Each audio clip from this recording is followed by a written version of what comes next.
eno izpostaviti bo malo težko, ker se mi je zdelo kar tako produktivno leto, ampak mogoče to, da sem ekstrovertirana oseba, hkrati pa res rabim tudi svoj čas, da si napolnim baterije in da lahko pol spet stopim v interakcijo z drugimi ljudmi.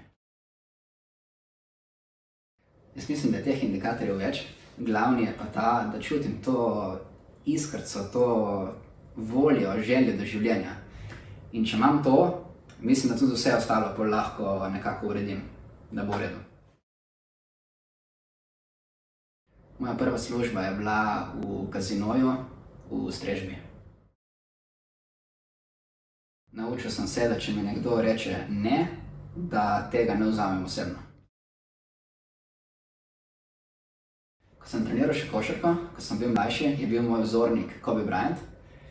Zdaj pa nimam enega vzornika, ampak se probam učiti od ljudi, s katerimi imam interakcijo. Ker verjamem, da se lahko od vsake osebe nekaj naučim.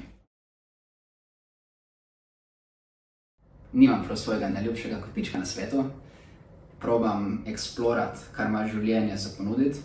Všeč mi je morje, všeč mi je narava, ki me tudi zelo pomirja. Sem pa opazil to, da je dosti bolj pomembno, da si ti v notranjem svetu okej, kot to, kje si. Vedoželjen, srčen, sposoben.